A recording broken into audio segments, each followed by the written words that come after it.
क्या आपने कभी इस बात पर ध्यान दिया है कि हम अपने जीवन का कितना समय अधिकृत व्यक्तियों को खोजने और उनके पीछे चलने में बिताते हैं? मैं जानता हूं कि इस आधुनिक संसार में यह बात अजीब लग सकती है, परंतु यह सत्य है। जब हमारी कार में खराबी आ जाती है तो हम किसी ऐसे व्यक्ति को खोजते हैं जो उसे ठीक कर सके। बीमार होने पर हम चिकित्सक क्षेत्र में अधिकृत व्यक्ति को खोजते हैं। यदि हम बुद्धिमान हैं तो जीवन के लगभग प्रत्येक क्षेत्र में हम अधिकृत व्यक्तियों को खोजकर ध्यान से उनकी सुनते हैं और अलग अलग स्तरों पर उनकी बातों को मानते हैं। मसीही धर्म विज्ञान की सच्चाई भी कुछ ऐसी ही है। यदि हम बुद्धिमान हैं तो हम धर्म विज्ञान के अधिकृत व्यक्तियों की भी सुनेंगे। हम सही दिशा में मार्गदर्शन के लिए मार्गदर्शक की खोज करते हैं और सावधानी पूर्वक उन्हें सुनते हैं। अब पहली नजर में यह प्रतीत हो सकता है कि मसीही धर्म विज्ञान में अधिकार का प्रश्न एक आसान मामला है, परंतु सदियों के दौरान धर्म विज्ञान में मार्गदर्शन की खोज करने वाले मसीहियों ने पाया है कि इसमें कई महत्वपूर्ण व्यवहारिक मुद्दे सामने आते हैं। मसीही धर्म विज्ञान के लिए हमें किस प्रकार के अधिकार की आवश्यकता है, उसे हम कहां पा सकते हैं? आपके धर्म विज्ञान का निर्माण श्रृंखला के इस चौथे अध्याय को धर्म विज्ञान में अधिकार शीर्षक इसलिए दिया गया है क्योंकि धर्म विज्ञान के निर्माण के दौरान अधिकार की खोज और पालन में शामिल कुछ मुख्य मुद्दों को हम देखेंगे। हम अपना ध्यान उन तरीकों पर केंद्रित करेंगे जिनके द्वारा मसीहियों ने कलीसियाई इतिहास के 3 विभिन्न कालों में इन विषयों से निपटा। पहले हम मध्य युगीन रोमन कैथोलिक कलीसिया के धर्म वैज्ञानिक अधिकार पर विचारों को संक्षेप में बताएंगे। दूसरा, हम जांचेंगे कि शुरुआती प्रोटेस्टेंट मसीहियों ने धर्म वैज्ञानिक अधिकार को किस तरह समझा। और तीसरा, हम देखेंगे कि आधुनिक प्रोटेस्टेंट मसीहियों को इन मामलों से किस प्रकार निपटना चाहिए। आइए पहले मसीही धर्म विज्ञान में अधिकार पर मध्य युगीन रोमन कैथोलिक विचार को देखने के द्वारा शुरुआत करें। इन अध्यायों में हमारा ध्यान प्राथमिक रूप से धर्म सुधार या प्रोटेस्टेंट धर्म विज्ञान पर है, परंतु प्रोटेस्टेंट विचारों की पृष्ठभूमि के रूप में मध्य युगीन रोमन कैथोलिक धर्म से शुरुआत करना अक्सर सहायक होता है। जैसा कि हम देखेंगे, धर्म विज्ञान में अधिकार के बारे में धर्म सुधार आंदोलन का विचार मुख्यतः मध्यकालीन कलीसिया की त्रुटियों के प्रत्युत्तर में विकसित हुआ। मध्यकालीन कलीसिया के अनुसंधान के दौरान हम 2 विषयों को देखेंगे। पहला, बाइबल के अधिकार का मध्यकालीन सिद्धांत और दूसरा, कलीसियाई अधिकार पर परिणामी विचार। आइए पहले मध्यकालीन रोमन कैथोलिक कलीसिया में पवित्र शास्त्र के अधिकार को देखें। धर्म सुधार से पूर्व कलीसिया के अंदर अलग अलग व्यक्ति तथा संप्रदाय पवित्र शास्त्र को विविध तरीकों से समझते थे। फिर भी यह कहना ठीक है कि मध्यकालीन धर्म विज्ञानियों का एक बड़ा बहुमत कम से कम सैद्धांतिक तौर पर पवित्र शास्त्र के अधिकार पर विश्वास करता था। परंतु व्यवहार में मध्यकालीन कलीसिया ने बाइबल के प्रति एक ऐसी स्थिति अपनाई जिसने पवित्र शास्त्र के प्रति इस समर्पण के क्रियान्वयन को लगभग असंभव बना दिया। इस समस्या की जांच करते समय हम 3 विषयों को देखेंगे। प्रथम, मध्य युग के दौरान बाइबल की अभिप्रेरणा का चरम दृष्टिकोण। द्वितीय, पवित्र शास्त्र के अर्थ पर अत्यधिक दृष्टिकोण। और तृतीय, बाइबल की अस्पष्टता के बारे में अतिशयोक्तिपूर्ण दावे। आइए पहले हम पवित्र शास्त्र की अभिप्रेरणा के बारे में मध्यकालीन दृष्टिकोण को देखें। वृहद स्तर पर मध्य युगीन कैथोलिक धर्म विज्ञानियों ने इन दोनों बातों की पुष्टि की कि बाइबल पूर्णतः परमेश्वर द्वारा अभिप्रेरित है और इसे मानवीय उपकरणों द्वारा लिखा गया। परंतु दुर्भाग्यवश कलीसियाई इतिहास के इस काल में बहुत से धर्म विज्ञानी अभिप्रेरणा की अपनी अपनी समझ के अनुसार चरम दिशाओं में पहुंच गए।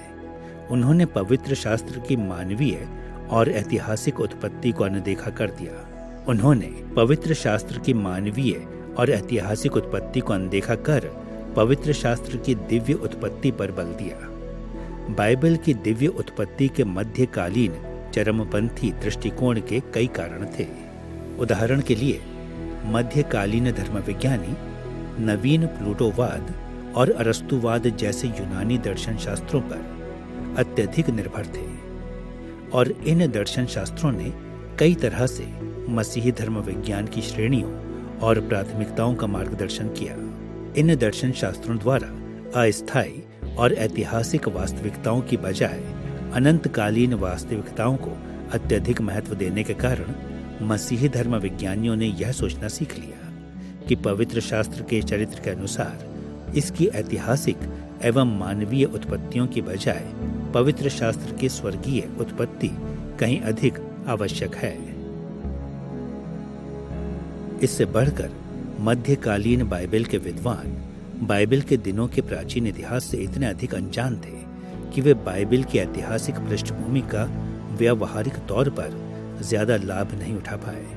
अतः उन्होंने उन बातों पर बल दिया जिन्हें वे जानते थे, जैसे बाइबल में स्वर्ग के अनंत परमेश्वर द्वारा प्रकट सार्वभौमिक सत्य शामिल हैं, और उन्होंने दूसरे विचारों को महत्व नहीं दिया। मध्ययुगीन कलीसिया का बाइबल की दिव्य उत्पत्ति पर बल पवित्र शास्त्र के अर्थ के बारे में एक दुर्भाग्यपूर्ण विश्वास की ओर भी ले गया। यह मान लिया गया कि बाइबल की स्वर्गीय उत्पत्ति का मतलब है कि बाइबल दूसरी पुस्तकों के रीति के समान अर्थ को प्रकट नहीं करती है। इसकी अपेक्षा परमेश्वर द्वारा भी प्रेरित होने के कारण पवित्र शास्त्र अर्थ से भरा हुआ है।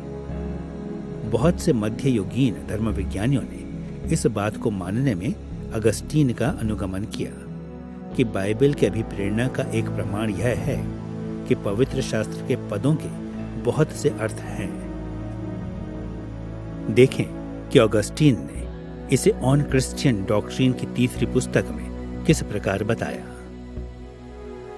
जब पवित्र शास्त्र के पदों की दो या अधिक प्रकार से व्याख्या की जाती है तो लेखक द्वारा मूल रूप से इच्छित अर्थ के अबूझ रहने पर भी कोई खतरा नहीं,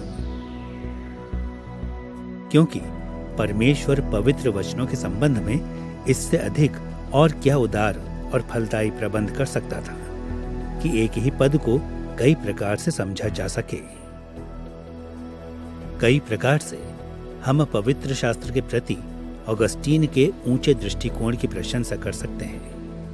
बाइबल कोई साधारण पुस्तक नहीं है और इसके असाधारण गुण इसकी दिव्य अभिप्रेरणा की ओर इंगित करते हैं। हम इससे भी सहमत हो सकते हैं कि बाइबल के कई पहलुओं का वर्णन केवल परमेश्वर द्वारा इसके लेखन की अलौकिक निगरानी के अर्थ में किया जा सकता है।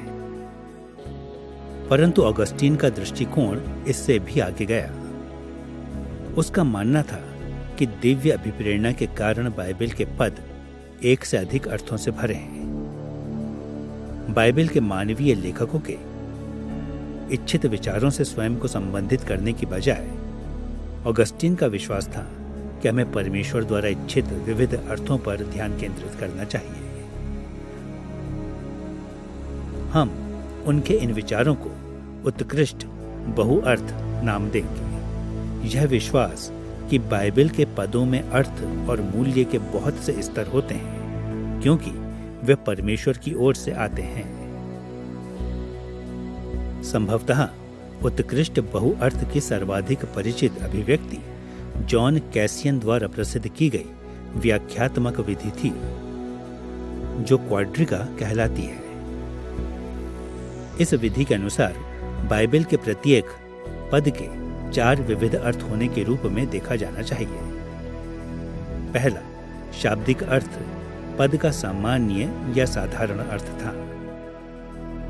दूसरा, रूपकीय अर्थ में सैद्धांतिक सत्यों के लिए पदों की रूपकों के रूप में व्याख्या की जाती थी। तीसरा, नैतिक अर्थ मसीही व्यवहार के लिए नैतिक मार्गदर्शन उपलब्ध करवाता था। और चौथा, रहस्यात्मक अर्थ उन रीतियों को इंगित करता था जिनके अनुसार बाइबल के पद अंतिम दिनों में दिव्य वायदों की पूर्ति के बारे में बात करते थे।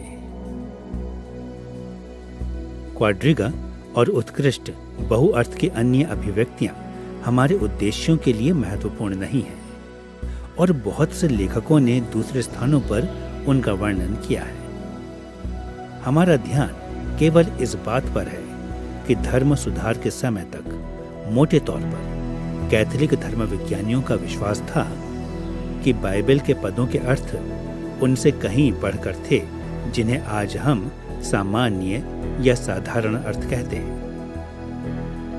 और महत्वपूर्ण रूप से उनका विश्वास था कि ये अतिरिक्त अर्थों की जड़ें उन मूल अर्थों में नहीं थी जिन्हें बाइबल के लेखक दूसरों तक पहुंचाना चाहते थे। वास्तव में शाब्दिक या सामान्य अर्थ को एक गंभीर धर्म वैज्ञानिक मनन के लिए निम्न स्तर का माना जाता था। इसकी अपेक्षा धर्म विज्ञानियों को अर्थ की गहरी छिपी हुई परतों को महत्व देने के लिए प्रेरित किया जाता था, क्योंकि वे कलीसिया के लिए परमेश्वर के मन की गहराइयों को प्रकट करते थे। पवित्र शास्त्र की अभिप्रेरणा और अर्थ की मध्यकालीन विधि ने बाइबल की एक और विशेषता पर जरूरत से अधिक बल देने की ओर अगुवाई की, इसकी अस्पष्टता। बाइबल को एक ऐसी पुस्तक के रूप में देखा जाने लगा जो कि अत्यधिक अस्पष्ट थी, केवल उन लोगों को छोड़कर जिन्हें विशेष अलौकिक अंतर्दृष्टि दी गई थी। अब इस बात से हमें चकित नहीं होना चाहिए कि धर्म सुधार आंदोलन से पूर्व एक औसत मसीही को बाइबल की विषय सूची अस्पष्ट जान पड़ती थी। सर्वप्रथम, बाइबलों की संख्या इतनी नगण्य थी कि वे बहुत मुश्किल से मिलती थी। इसके अलावा लैटिन पवित्र शास्त्र और धर्म विज्ञान की प्राथमिक भाषा थी, तथा कुछ गिने चुने उच्च शिक्षित लोगों के अलावा दूसरों को लैटिन का इतना ज्ञान नहीं था कि वे उसका ज्यादा लाभ उठा सकें। अतः यह सही है कि इस समय के दौरान एक औसत मसीही के लिए बाइबल एक बंद पुस्तक थी। परंतु वचन को उन लोगों के लिए भी अस्पष्ट माना जाता था जिनके पास बाइबल को पढ़ने की योग्यता और अवसर थे। परमेश्वर ने वचन में अर्थ की बहुत सी परतें रखी थी जो सामान्य दृष्टि से छुपी हुई थी। कल्पना करें कि कोई व्यक्ति आपको एक बंद खजाने के बक्से की फोटो दिखाकर पूछे कि उसमें किस प्रकार का खजाना है। निसंदेह यह जानना असंभव होगा कि बक्से में क्या है, क्योंकि खजाना छिपा हुआ है। मध्यकालीन कलीसिया में बाइबल का भी यही सत्य था। धर्म सुधार के समय तक बाइबल की अस्पष्टता के विश्वास ने धर्म विज्ञान के विकास पर बाइबल के ज्यादा व्यावहारिक या वास्तविक अधिकार को लगभग असंभव बना दिया। निश्चित तौर पर सैद्धांतिक रूप में बाइबल मसीही धर्म विज्ञान के लिए परमेश्वर द्वारा अभिप्रेरित खजाने का बक्सा बनी रही, परंतु सारे व्यावहारिक उद्देश्यों के लिए बाइबल बंद पुस्तक बनी रही। यह इतनी अस्पष्ट थी कि यह धर्म विज्ञानियों का उनके कार्य में मार्गदर्शन नहीं कर पाई। पवित्र शास्त्र के अधिकार के मध्यकालीन दृष्टिकोण को ध्यान में रखते हुए हम अपने दूसरे विचार की ओर बढ़ने के लिए तैयार हैं। मध्यकालीन कलीसिया में कलीसियाई धर्म विज्ञान का अधिकार। कलीसिया के अधिकार का मध्यकालीन विचार पवित्र शास्त्र के मध्यकालीन सिद्धांत द्वारा उठाई गई समस्याओं के समाधान के रूप में विकसित हुआ, क्योंकि बाइबल को अस्पष्ट माना जाता था। वह धर्म विज्ञान पर अधिकार के कार्य को पूरा करने में सक्षम नहीं थी। परिणाम स्वरूप धर्म विज्ञान में कलीसियाई अधिकार एक बहुत ही महत्वपूर्ण भूमिका निभाने लगा। धर्म विज्ञान के लिए इस विशेष भूमिका को समझने के लिए हम दो दिशाओं में देखेंगे। प्रथम, मध्यकालीन धर्म विज्ञानियों ने अपने भूतकाल में कलीसिया के अधिकार को किस प्रकार समझा, और द्वितीय, उन्होंने तत्कालीन कलीसियाई अधिकार को किस प्रकार समझा। आइए हम पहले भूतकाल से कलीसियाई धर्म विज्ञान के अधिकार को देखें।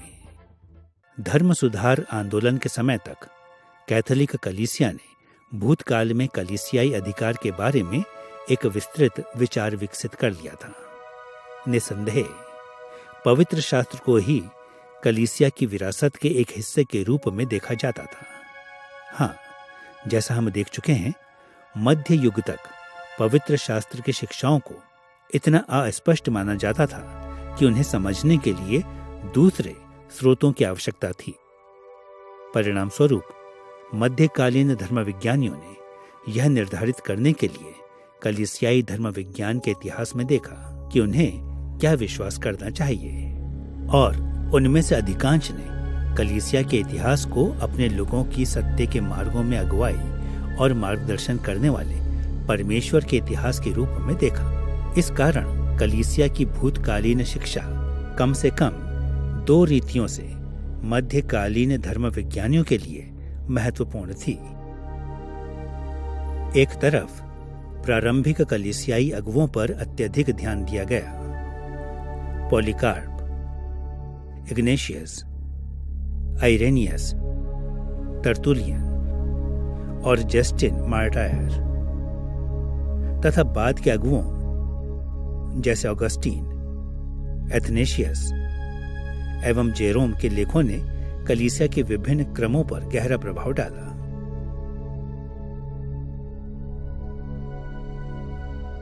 इन अगुवों को सामान्यतः अचूक नहीं माना जाता था और कलीसिया की विभिन्न शाखाएं पितृ परंपरा की विभिन्न धाराओं का समर्थन करती थी। फिर भी अधिकांशतः यह माना जाता था कि परमेश्वर ने इन भूतकाल के महान धर्म विज्ञानियों को विशेष अंतर्दृष्टि प्रदान की थी और कलीसिया को उनकी शिक्षाओं पर विशेष ध्यान देना चाहिए।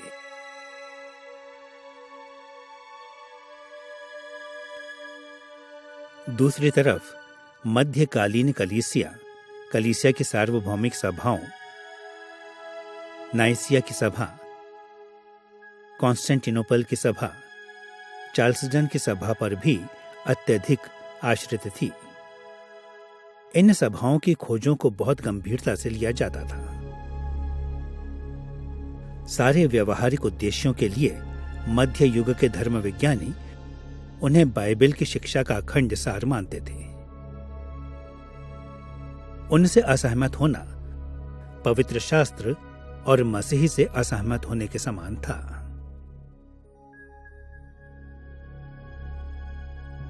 सदियों के बीतने के साथ अगुवों की बहुत सी शिक्षाएं और सार्वभौमिक सभाओं की खोजें आधिकारिक कलीसियाएं परंपराएं बन गईं और इन परंपराओं के दृढ़ होने पर उन्होंने कलीसिया के विस्तृत सिद्धांत को बनाने में सहायता की। इस कलीसियाई सिद्धांत को मानवीय अशुद्धिपूर्ण धर्म विज्ञान नहीं माना जाता था, बल्कि धर्म विज्ञान जिसमें पवित्र शास्त्र के समान अधिकार था। वास्तव में सारे व्यवहारिक उद्देश्यों के लिए कलीसिया के सिद्धांत ने पवित्र शास्त्र का स्थान ले लिया। धर्म सुधार आंदोलन से पूर्व विश्वास योग्य मसीहियों से इस सवाल को पूछने की अपेक्षा नहीं की जाती थी कि बाइबल क्या कहती है, बल्कि यह कि कलीसिया ने क्या कहा है। मध्य युग की कलीसिया के लिए भूतकालीन कलीसियाई अधिकार जितने महत्वपूर्ण थे, पवित्र शास्त्र के सिद्धांत ने भी उस समय तत्कालीन परिदृश्य पर एक उच्च धर्म वैज्ञानिक अधिकार की आवश्यकता को उत्पन्न किया। निश्चित रूप से सिद्धांत में कलीसिया बाइबल के अधिकार की पुष्टि करती रही, परंतु स्वयं बाइबल उन तत्कालीन मुद्दों पर कलीसिया का मार्गदर्शन करने में अत्यधिक अस्पष्ट थी जिन पर भूतकाल में सहमति नहीं हो पाई थी। वर्तमान धर्म विज्ञानी विवादों में कलीसिया किस प्रकार मार्गदर्शन खोज सकती थी? आसान शब्दों में मध्यकालीन धर्म विज्ञानियों का विश्वास था कि परमेश्वर ने कलीसिया की पुरोहित तंत्र में जीवित अधिकारियों की एक प्रणाली को स्थापित किया है और इस पुरोहित तंत्र ने मसीह की देह को अखंड शिक्षा उपलब्ध करवाई। वर्तमान विवादों के हल का अधिकार पुरोहितों, बिशपों और पोप के पास था, जिसे बहुत से लोगों द्वारा कलीसिया का अचूक मुखिया माना जाता था। एक धर्म वैज्ञानिक निर्णय के निर्धारण के समय विश्वासियों को यह पूछने के लिए प्रोत्साहित नहीं किया जाता था कि बाइबल क्या कहती है। इसकी अपेक्षा उन्हें यह पूछने के लिए प्रोत्साहित किया जाता था कि कलीसिया का पुरोहित तंत्र क्या कहता है। कुछ दशकों पूर्व पूर्वी यूरोप के एक मुख्यतः कैथोलिक देश में मैंने एक खुली सुसमाचार प्रचार परियोजना में सेवा की। एक स्थान पर मैंने एक युवक को बाइबल दी। वह बात करने के लिए रुका, परंतु बाइबल लेने से मना कर दिया। उसने मुझसे कहा, मैं बाइबल को समझ नहीं सकता। मेरे पुरोहित को मुझे बताना पड़ता है कि इसका मतलब क्या है। नहीं, तुम इसे समझ सकते हो। बाइबल में यूहन्ना 3:16 निकालते हुए मैंने उससे कहा, केवल इस पद को पढ़कर मुझे बताओ कि यह क्या कहता है। उसने यूहन्ना अध्याय 3 पद 16 को देखा और पूरी ईमानदारी से कहा, मैंने तुम्हें बता दिया कि मैं इसका अर्थ नहीं समझ सकता। केवल मेरे पुरोहित ही मुझे बता सकते हैं। आधुनिक संसार में रहने के बावजूद बाइबल के प्रति इस युवक का विचार मध्य युग के अधिकांश पाश्चात्य मसीहियों के समान ही था। यदि परमेश्वर की इच्छा को समझने का एकमात्र मार्ग कलीसियाई अधिकारियों के द्वारा है, तो साधारण मसीहियों द्वारा बाइबल पर ध्यान देने का कोई कारण नहीं है। इस प्रकार कलीसिया का आधिकारिक पुरोहित तंत्र, न कि पवित्र शास्त्र, तत्कालीन धर्म विज्ञान के लिए अचूक मार्गदर्शक का काम करता था। मध्य युग के इन विचारों को ध्यान में रखते हुए अब हम यह देखने की स्थिति में हैं कि प्रारंभिक प्रोटेस्टेंट मसीहियों ने बाइबल के अधिकार तथा कलीसियाई अधिकार को किस तरह समझा। कई तरह से कैथोलिक और प्रोटेस्टेंट मसीहियों के बीच विवाद का मुख्य कारण अधिकार का प्रश्न था। क्या बाइबल कलीसिया के लिए मार्गदर्शक के रूप में कार्य करने वाली थी, या भूतकाल और वर्तमान का कलीसियाई अधिकार राज करने वाला था? पहले हम बाइबल के अधिकार के प्रोटेस्टेंट विचार को देखेंगे और फिर कलीसियाई अधिकार पर प्रोटेस्टेंट दृष्टिकोण को देखेंगे। आइए पहले पवित्र शास्त्र के अधिकार पर प्रोटेस्टेंट विचार को देखें। जैसा कि हम देख चुके हैं, पवित्र शास्त्र पर मध्यकालीन कैथोलिक दृष्टिकोण कई महत्वपूर्ण रीतियों से चरम सीमा पर था। इस भाग में हम देखेंगे कि शुरुआती प्रोटेस्टेंट मसीहियों ने अभिप्रेरणा, अर्थ और पवित्र शास्त्र की स्पष्टता के सिद्धांतों की पुनर्गणना करने के द्वारा इन त्रुटियों का जवाब दिया। पहले अभिप्रेरणा के सिद्धांत को देखें। मध्यकालीन धर्म विज्ञानियों के समान शुरुआत से हमें कहना चाहिए कि सुधारवादियों ने समझ लिया कि पवित्र शास्त्र की उत्पत्ति दिव्य और मानवीय दोनों थी। एक तरफ उन्होंने बाइबल को परमेश्वर की ओर से एक अलौकिक पुस्तक के रूप में देखा। लूथर, ज्विंगली और कैल्विन ने निश्चित शब्दों में पुष्टि की कि पवित्र शास्त्र दिव्य अभिप्रेरणा द्वारा परमेश्वर के लोगों तक पहुंचा था। उन्होंने दूसरा तीमुथियुस अध्याय 3 पद 16 में प्रेरित पौलुस के वचनों को बहुत गंभीरता से लिया। संपूर्ण पवित्र शास्त्र परमेश्वर की प्रेरणा से रचा गया है और उपदेश और समझाने और सुधारने और धर्म की शिक्षा के लिए लाभदायक है। जैसे यह पद सिखाता है, पवित्र शास्त्र अंतिम रूप से परमेश्वर की ओर से है और उन्हें परमेश्वर के लोगों को पूर्णतः भरोसेमंद विशेष प्रकाशन उपलब्ध करवाने के लिए दिया गया है। सुधारवादियों का विश्वास था कि परमेश्वर के हाथ ने पवित्र शास्त्र को गलतियों से बचाया। परमेश्वर ने अलौकिक रूप से बाइबल के लेखकों को वर्तमान, भूतकाल और भविष्य की जानकारी दी और उसने उनके लेखन की निगरानी की, जिससे जो कुछ उन्होंने लिखा वह सही था। सर्वाधिक महत्वपूर्ण रूप से दिव्य अभिप्रेरणा ने पवित्र शास्त्र को पूर्ण अखंड अधिकार दिया। परंतु सुधारवादियों ने इस बात को मानने के द्वारा मध्यकालीन कलीसिया की गलती को नहीं दोहराया कि पवित्र शास्त्र के मानवीय लेखकों ने बाइबल की विषय सूची और अर्थ में महत्वपूर्ण योगदान दिए। बाइबल को स्वर्ग से गिरी एक पुस्तक के रूप में देखने की अपेक्षा प्रारंभिक प्रोटेस्टेंट मसीहियों ने बल दिया कि पवित्र शास्त्र मानवीय उपकरणों और ऐतिहासिक प्रक्रियाओं के द्वारा आया। मानवीय लेखन के बारे में यह विचार यीशु और बाइबल के लेखकों द्वारा बाइबल को देखने की रीति के अनुरूप है। उदाहरण के लिए मत्ती अध्याय 22 पद 41 से 44 में हम पढ़ते हैं, जब फरीसी इकट्ठे थे तो यीशु ने उनसे पूछा, मसीह के विषय में तुम क्या सोचते हो? वह किसका पुत्र है? उन्होंने उससे कहा, दाऊद का। उसने उनसे पूछा, तो दाऊद आत्मा में होकर उसे प्रभु क्यों कहता है?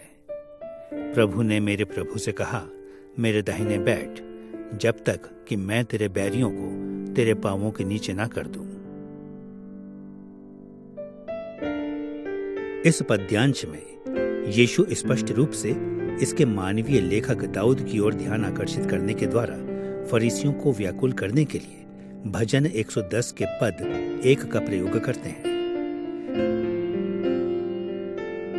यीशु और फरीसी इस बात पर सहमत थे कि मसीह दाऊद का वंशज होगा, परंतु पहली सदी के पलिश्त में दाऊद ने अपने वंशज को साधारण रूप से प्रभु नहीं कहा होता। अतः यीशु ने फरीसियों से यह बताने को कहा कि दाऊद ने अपने पुत्र को यह शीर्षक क्यों दिया। ध्यान दें कि यीशु का तर्क इस तथ्य पर आधारित था कि पवित्र शास्त्र का अर्थ आंशिक रूप से इसके मानवीय लेखकों के जीवन के विवरणों पर आधारित होता है। मूसा, यशायाह, यिर्मयाह, दाऊद, पौलुस तथा परमेश्वर के वचन के अन्य मानवीय उपकरणों को इंगित करने वाले बाइबल के लेखकों और चरित्रों के बहुत से उदाहरण हैं। इन मानवीय उपकरणों ने पवित्र शास्त्र में महत्वपूर्ण व्यक्तिगत योगदान दिए। इस प्रकार के उदाहरणों से सुधारवादियों ने सही निष्कर्ष निकाला कि पवित्र शास्त्र वास्तविक मानवीय अवस्थाओं से उठा और उन्हें लोगों द्वारा विशेष ऐतिहासिक परिस्थितियों के लिए लिखा गया। यदि मसीहियों को पवित्र शास्त्र को सही रूप में समझना है तो उन्हें पवित्र शास्त्र की केवल दिव्य उत्पत्ति पर बल देने की अपेक्षा उनकी मानवीय तथा ऐतिहासिक उत्पत्ति पर भी बल देना चाहिए। बाइबल की अभिप्रेरणा के मानवीय पक्ष पर बल देना सुधारवादियों के लिए केवल सिद्धांत से कहीं बढ़कर था। इससे पवित्र शास्त्र के अर्थ को समझने की उनकी रीतियों पर भी महत्वपूर्ण प्रभाव पड़ा। हम इस विषय का इस रीति से संक्षेपण कर सकते हैं। बाइबल के छिपे हुए दिव्य अर्थों की खोज करने के मध्यकालीन रोमन कैथोलिक मॉडल का पालन की अपेक्षा सुधारवादियों ने अपनी व्याख्याओं को बाइबल के पदों के शाब्दिक अर्थ पर आधारित किया, जिसे मानवीय लेखक अपने वास्तविक पाठकों तक पहुंचाना चाहते थे।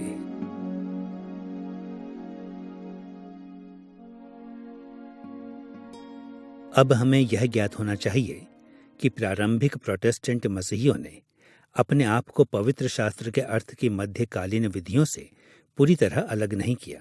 समय समय पर सुधारवादी लेखनों में उत्कृष्ट बहुअर्थ के अवशेष प्रकट होते रहे। उदाहरण के लिए भजन संहिता पर लूथर की टीका व्याख्या की इस विधि पर निरंतर निर्भरता को दर्शाती है। फिर भी यह कहना सही है कि सुधारवादियों ने अपने अधिकांश कैथोलिक साथियों की तुलना में निरंतर मानवीय लेखकों के इच्छित अर्थ पर कहीं ज्यादा बल दिया और अधिकांशतः उन्होंने पवित्र शास्त्रीय पद्यांशों के लागूकरण को पद के वास्तविक अर्थ पर आधारित किया। प्रोटेस्टेंट मसीहियों के लिए यह ऐतिहासिक केंद्र व्याख्या की धुरी था। बाइबल के पदों के शाब्दिक या साधारण अर्थ पर प्रारंभिक धर्म सुधार आंदोलन के बल को समझने के लिए यह याद करना सहायक है कि यह व्याख्या शास्त्रीय विधि 15वीं सदी के पुनर्जागरण के द्वारा पहले ही पश्चिमी यूरोप में जड़ें जमा चुकी थी। पुनर्जागरण या पुनः जन्म नाम प्राचीन रोमी और मुख्यतः यूनानी साहित्य तथा संस्कृति में उस नवीन रुचि से लिया गया जो पश्चिमी यूरोप में धर्म सुधार आंदोलन से पूर्व शुरू हुई। पुनर्जागरण के पूर्व विद्वान मोटे तौर पर प्राचीन यूनानी लेखों के केवल अनुवाद से परिचित थे और उनकी व्याख्या अधिकांशतः कलीसिया की निगरानी के अधीन थी। विभिन्न समयों पर कलीसिया ने व्यावहारिक रूप से प्लूटो, अरस्तु तथा अन्य यूनानी लेखकों को बपतिस्मा दिया था, जिससे उनकी व्याख्या मसीही सिद्धांत के समर्थकों के रूप में की गई। परंतु पुनर्जागरण के दौरान बहुत से विद्वानों ने संरक्षकों को पाया जिन्होंने कलीसियाई निगरानी से मुक्त प्राचीन अवधि के प्राचीन पदों की उनकी अभिलाषा का समर्थन किया। उन्होंने इन लेखों की उनके लेखकों के इच्छित अर्थ के अनुरूप व्याख्या करनी शुरू की और परिणाम स्वरूप उच्च महत्व के प्राचीन साहित्य की व्याख्या उनके ऐतिहासिक अर्थ पर ध्यान केंद्रित करने लगी, जो अक्सर कलीसिया की शिक्षाओं के विपरीत थी। पुनर्जागरण के दौरान इब्रानी और यूनानी बाइबल के नए संस्करण भी प्रकाशित किए गए और इससे पवित्र शास्त्र की व्याख्या की दिशा में एक महत्वपूर्ण बदलाव आया। जैसा हम देख चुके हैं, इन दिनों से पहले बाइबल के पदों की व्याख्या मुख्यतः कलीसिया के निर्देशन के अधीन तथा कलीसियाई सिद्धांत के समर्थन में की जाती थी। परंतु पुनर्जागरण के सिद्धांतों का पालन करते हुए बहुत से बाइबल के विद्वान, विशेषतः प्रोटेस्टेंट कलीसिया के नियंत्रण से मुक्त होकर वचन को पढ़ने लगे और उन्होंने अपनी व्याख्याओं को वचनों के वास्तविक ऐतिहासिक अर्थ पर आधारित किया।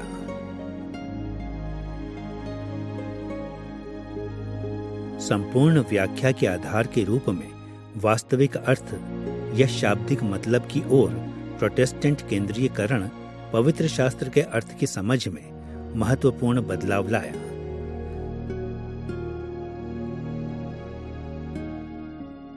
प्रोटेस्टेंट मसीही प्रत्येक बाइबल के पद के लिए एक एकीकृत समरूप अर्थ की बात करने लगे। जैसे वेस्टमिंस्टर विश्वास अंगीकार अध्याय 1 भाग 9 इसे बताता है, किसी वचन का सच्चा और पूर्ण मतलब बहुस्तरीय परंतु एक है। हम इस दृष्टिकोण को अर्थ का एक स्तरीय विचार कह सकते हैं। निसंदेह प्रोटेस्टेंट मसीहियों ने महसूस किया कि बाइबल के पद अक्सर शाब्दिक अर्थ के इशारे के आसान निर्धारण से कहीं अधिक कहते हैं। पवित्र शास्त्र के पद्यांशों के बहुत से आशय एवं मसीही सत्यों के साथ संबंध होते हैं जो वास्तविक मानवीय लेखकों की उस समय की समझने की क्षमता से कहीं परे है। परंतु ये सभी पहलू एक सत्य तथा पूर्ण अर्थ के हिस्से हैं, क्योंकि वे पवित्र शास्त्र के शाब्दिक या साधारण मतलब के समकक्ष हैं। अभिप्रेरणा के मानवीय पक्ष तथा पवित्र शास्त्र के एकीकृत शाब्दिक अर्थ पर बल देने के अतिरिक्त प्रोटेस्टेंट धर्म विज्ञानियों ने पवित्र शास्त्र की स्पष्टता या सुबोधता पर भी बल दिया।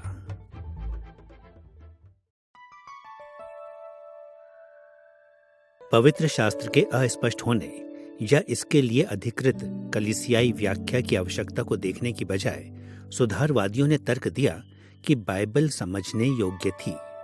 बाइबल की स्पष्टता के प्रोटेस्टेंट सिद्धांत में कुछ तत्वों ने महत्वपूर्ण योगदान दिया। सर्वप्रथम चलायमान छापाखाने के विस्तृत प्रयोग ने अधिक से अधिक संख्या में बाइबलों को उपलब्ध करवाया था और बाइबल की उपलब्धता के बदले में मसीहियों के लिए स्वयं बाइबल को पढ़ना और यह जांचना संभव बनाया कि क्या कैथोलिक कलीसिया का पवित्र शास्त्र की अस्पष्टता का दावा सही है। दूसरा, साहसी अग्रणियों ने पवित्र शास्त्र का साधारण लोगों की भाषाओं में अनुवाद करना शुरू किया और इसने भी लोगों के लिए पवित्र शास्त्र की स्पष्टता को स्वयं जांचना संभव बनाया। तीसरा, धर्म सुधार आंदोलन के शाब्दिक अर्थ पर बल ने धर्म विज्ञानियों को अपनी व्याख्याओं को जांचने एवं परखने योग्य आधार देने के योग्य बनाया। अब उन्हें बाइबल का अर्थ समझाने के लिए कलीसियाई अधिकारियों पर निर्भरता की आवश्यकता नहीं थी। इन रीतियों से पवित्र शास्त्र की जांच ने इस विचार को बढ़ावा दिया कि कैथोलिक दृष्टिकोण के विपरीत बाइबल बहुत स्पष्ट है। यहां तक कि लूथर और धर्म सुधार आंदोलन का विरोध करने वाले वफादार रोमन कैथोलिक इरास्मस ने इन शब्दों को लिखा, एक हल चलाने वाला भी पवित्र शास्त्र को समझ सकता है। इन विकासों ने प्रोटेस्टेंट धर्म विज्ञानियों के लिए बाइबल की स्पष्टता की पुष्टि करने और उसे फिर से मसीहियत के लिए व्यावहारिक अधिकार के रूप में स्थापित करने का मार्ग खोला। जब प्रोटेस्टेंट मसीहियों ने इस नए वातावरण में बाइबल को नए तरीके से पढ़ा तो स्पष्ट हुआ कि कैथोलिक कलीसिया द्वारा अस्पष्ट घोषित बहुत से निर्णायक पदों को समझना वास्तव में तुलनात्मक रूप से आसान था। प्रोटेस्टेंट अनुवादकों ने पाया कि जितना अधिक उन्होंने बाइबल का अध्ययन किया, बाइबल की शिक्षा उतनी ही अधिक स्पष्ट होती गई। धर्म सुधार आंदोलन के आरंभिक दशकों में प्रोटेस्टेंट मसीही बाइबल की स्पष्टता के बारे में अत्यधिक आशावादी थे। ये सब बहुत साधारण जान पड़ता था। बाइबल को पढ़ें और धर्म विज्ञान को वहां दिए परमेश्वर के स्पष्ट प्रकाशन के अनुरूप बनाएं। परंतु जब प्रोटेस्टेंट आंदोलन ने निरंतर पवित्र शास्त्र में काम करना जारी रखा तो वे स्वयं पवित्र शास्त्र की वास्तविकताओं से अधिक अवगत होते गए और वे बाइबल में स्पष्टता के स्तरों के बारे में बात करने लगे। यह स्पष्ट होने लगा कि बाइबल के कुछ भागों का अर्थ अन्य भागों की तुलना में ज्यादा स्पष्ट था। जब यह स्पष्ट हुआ कि लूथर के अनुयायी एक बात पर विश्वास करते थे, कैल्विन के अनुयायी दूसरी बात पर और ज़्विंगली के अनुयायी किसी और बात पर, तो बाइबल की स्पष्टता के आरंभिक अति आशावादी दृष्टिकोण का स्थान ज्यादा योग्य विचारों ने ले लिया। वास्तव में इस ज्यादा परिपक्व प्रोटेस्टेंट विचार से हमें चकित नहीं होना चाहिए। यहां तक कि दूसरा पत्रस अध्याय 3 पद 16 में इन शब्दों को लिखते समय प्रेरित पत्रस ने भी माना कि बाइबल की कुछ बातों को समझना मुश्किल है।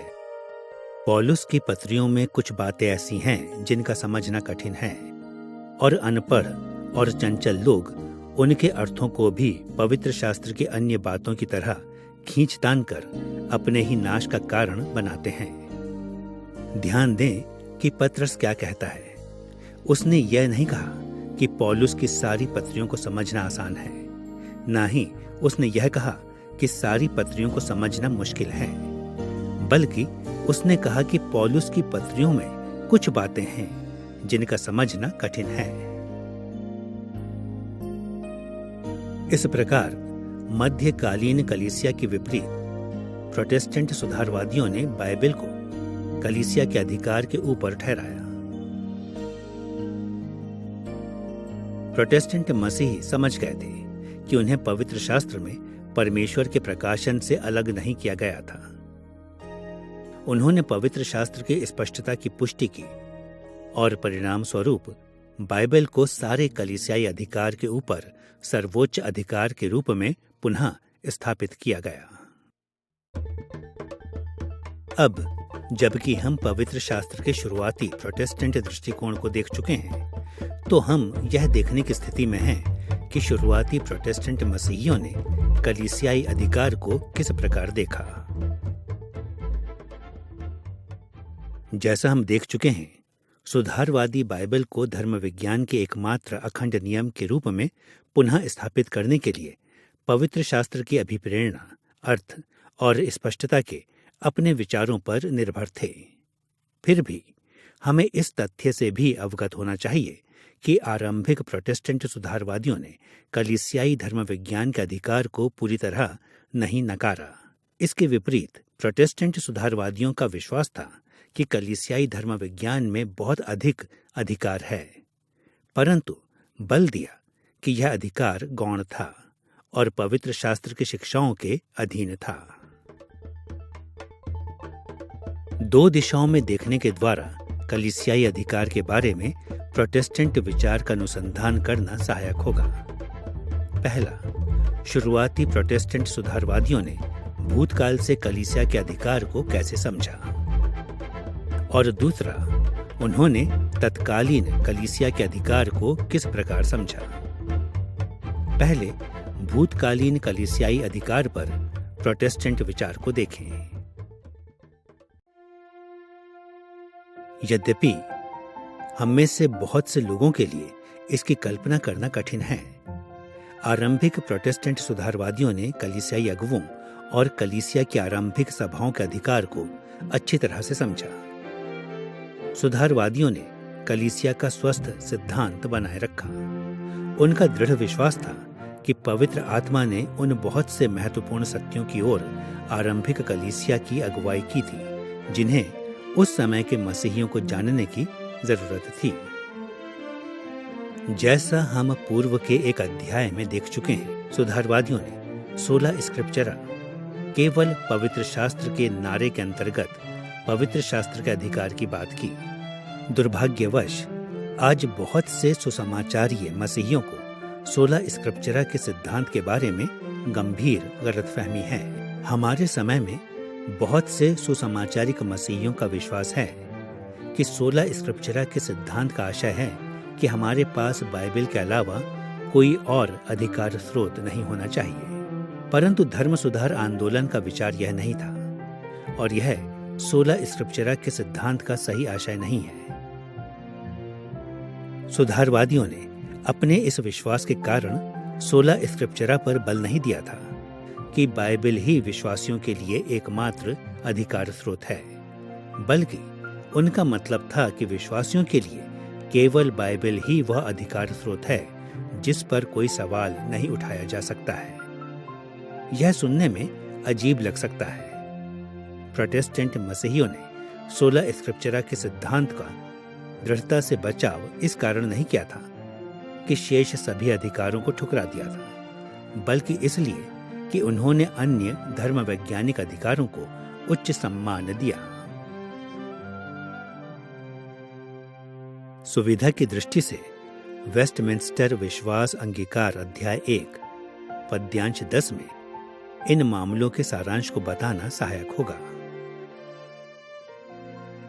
सर्वोच्च न्यायी, जिसके द्वारा धर्म के सारे विवादों का निर्धारण और सभाओं के सारे निर्णयों, प्राचीन लेखकों के विचारों, मनुष्यों के सिद्धांतों और निजी आत्माओं की जांच की जाती है, और जिसके निर्णय में हमें विश्राम पाना है, वह कोई और नहीं, पवित्र शास्त्र में बात करने वाला पवित्र आत्मा है।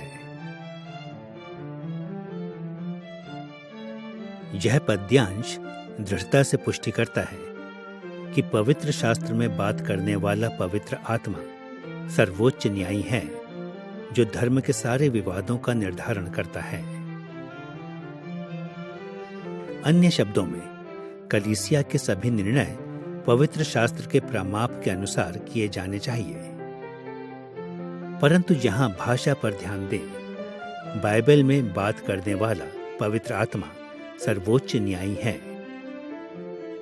यदि कोई सर्वोच्च न्यायी है, तो इसका अर्थ है कि दूसरे न्याय भी हैं जो सर्वोच्च नहीं हैं। वास्तव में विश्वास अंगीकार ऐसे कुछ अधिकार स्रोतों का इस पद्यांश में वर्णन करता है। ऐसा प्रतीत होता है कि महत्व के क्रमानुसार यह सभाओं, प्राचीन लेखकों या कलीसियाई अगुवों, मनुष्यों के सिद्धांतों, भूतकाल और वर्तमान में कलीसिया में दूसरों की शिक्षाओं का वर्णन करते हुए और निजी आत्माओं यानी किसी विशिष्ट मामले के संबंध में आंतरिक सूझबूझ या निश्चय का वर्णन करता है। वेस्टमिंस्टर विश्वास अंगीकार ने इन अधिकार स्रोतों को पहचाना, परंतु उन्हें पवित्र शास्त्र के सर्वोच्च अधिकार के अधीन गौण स्थान दिया। कैथोलिक धर्म विज्ञानियों ने सुधारवादियों को अक्सर कलीसियाई अधिकार को नकारने का दोषी ठहराया, परंतु 16 स्क्रिप्चरा के सिद्धांत पर बल देने के साथ सुधारवादी भूतकाल को न नकारने के प्रति सावधान थे। सर्वप्रथम आरंभिक प्रोटेस्टेंट सुधारवादियों ने अक्सर प्रारंभिक कलीसियाई अगुवों के संदर्भों द्वारा अपने विचारों का समर्थन किया। वास्तव में कैल्विन की इंस्टीट्यूट्स ऑफ क्रिश्चियन रिलीजन के 20 से अधिक दोहरावों के अनुसार हम पाते हैं कि कैल्विन ने प्रारंभिक कलीसियाई अगुवों के साथ ज्यादा से ज्यादा बातचीत को शामिल किया। दूसरे स्थान पर कैल्विन की इंस्टीट्यूट ऑफ क्रिश्चियन रिलीजन का एक पद्यांश कलीसियाई सभाओं के अधिकार पर उसके दृष्टिकोण को स्पष्ट रूप से प्रकट करता है। देखें कि कैल्विन इंस्टीट्यूट्स की चौथी पुस्तक में क्या कहता है। यहां मेरा तर्क ना तो सभी सभाओं को निरस्त करना या सबके कार्यों को खारिज करना और ना ही एक झटके में सबको रद्द करना है, परंतु आप कहेंगे तुम हर बात का निरादर करते हो, जिससे प्रत्येक व्यक्ति के पास सभाओं के निर्णयों को स्वीकार या इनकार करने का अधिकार हो। बिल्कुल नहीं, परंतु जब कभी किसी सभा का निर्णय आगे लाया जाता है तो मैं चाहता हूं कि लोग सबसे पहले परिश्रम पूर्वक इस बात को देखें कि यह कब हुई, किस मुद्दे पर, किस इच्छा के साथ और किस प्रकार के लोग उपस्थित थे। फिर पवित्र शास्त्र के प्रमाप के आधार पर उस विषय को जांचें और इस कार्य को इस प्रकार किया जाए कि सभा की परिभाषा को सम्मान दिया जाए और यह एक अंतरिम न्याय के समान हो। फिर भी मेरे द्वारा वर्णित परीक्षा में व्यवधान न डालें। यहां कैल्विन के शब्दों में कई महत्वपूर्ण विचार प्रकट होते हैं। पहला, उसने जोर दिया कि कलीसिया की सभाओं का ऐतिहासिक रूप से समझने की आवश्यकता है। वे अटल, स्वयं परमेश्वर द्वारा दिए गए प्रत्यक्ष प्रकाशन नहीं थे।